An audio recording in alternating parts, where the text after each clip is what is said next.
নমস্কার বন্ধুরা, মনিকার হেসেল থেকে তোমাদের সবাইকে স্বাগত। আশা করি তোমরা সকলে খুব ভালো আছো, আমিও ভালো আছি। তো দেখো, আজকে কিছু রান্না করবো না সেরকম কিছু, তা আজকে ডিম করব। তা দেখো, ডিমের ঝোল করবো, সিম্পল ডিমের ঝোল রান্না করব। তা চলো তোমরা দেখতে থাকো আজকে পর্বটা ভালো লাগলে তোমরা লাইক, কমেন্ট, শেয়ার করে দেবে।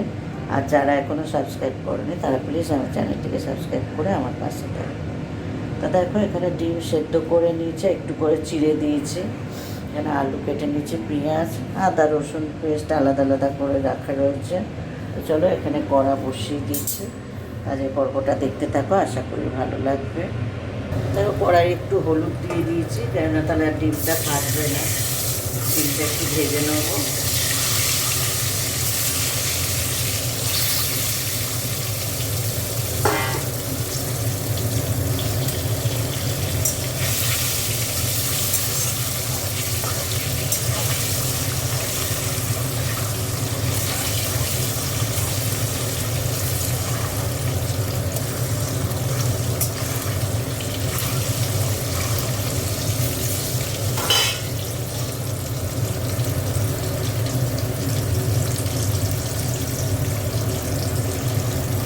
দেখো, ডিমগুলো ভেজে তুলে নিয়েছি, এবার আলুগুলো দিয়ে দিচ্ছি।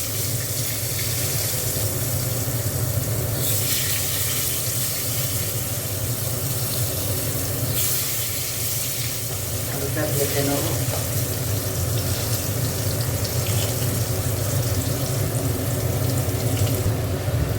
দেখো, আলুগুলো তুলে নিচ্ছি, ভাজা হয়ে গেছে।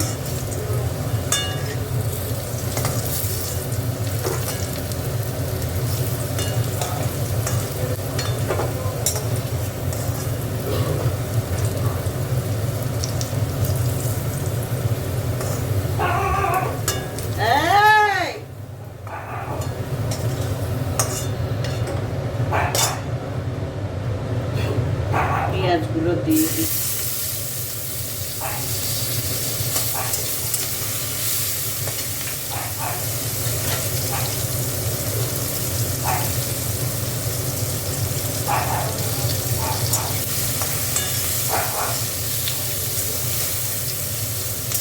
পেঁয়াজটা একটু ভাজা ভাজা, এটা একটু টমেটো দিয়ে দিয়েছি। আর এখানে দেখো, একটু আদা রসুন পেস্ট দিয়ে দিচ্ছি। মানে আদা রসুন না, একটা শুধু রসুন আছে, রসুন দিয়ে দিলাম।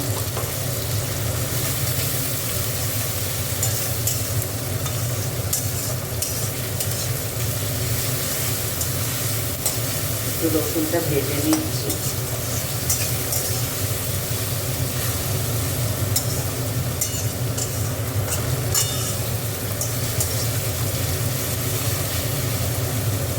এবার দেখো, একটু আদা দিয়ে দিচ্ছি।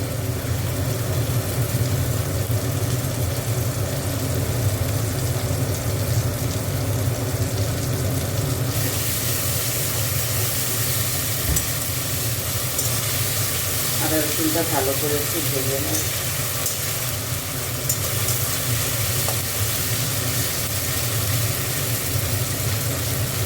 একটু নুন দিয়ে দিচ্ছি।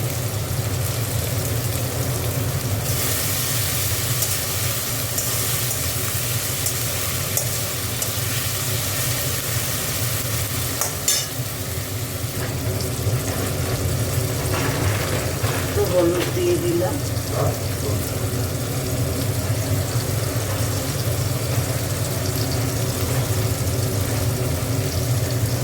একটু লঙ্কা গুঁড়ো দিলাম।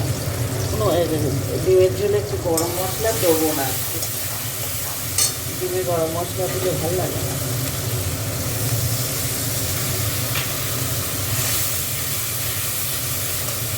মশলাটা কষে নিই ভালো করে।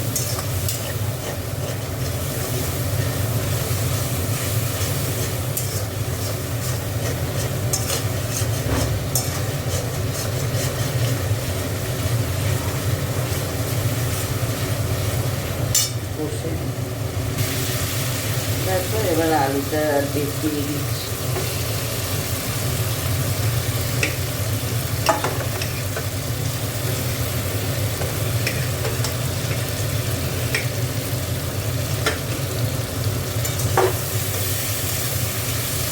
জল দিয়ে কষ।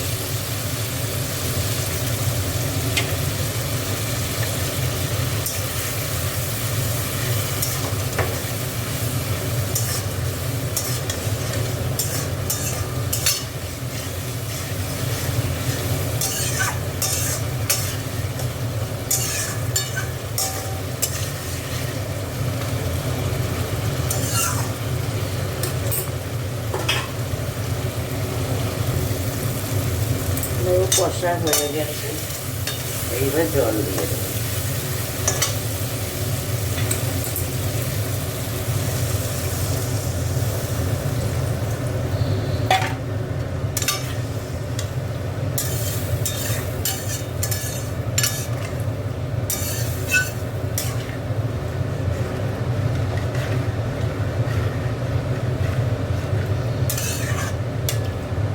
নতুন আলু তো একটু গলতে সময় লাগে, একটু আলুটা সেদ্ধ হয়ে যায়, তারপর ডিমগুলো দেবো।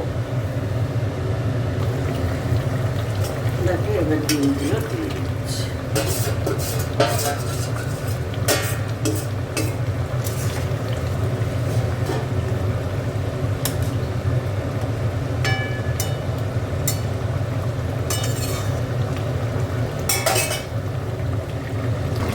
দেখো ডিমের ঝোল হয়ে গেছে, একটু ঝোল ঝোল রাখলাম।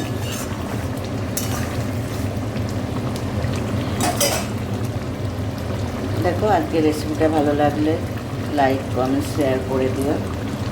দেখা হচ্ছে পরের পর্বে, ততক্ষণ তোমরা সুস্থ থেকো, ভালো থেকো। চলো টাটা।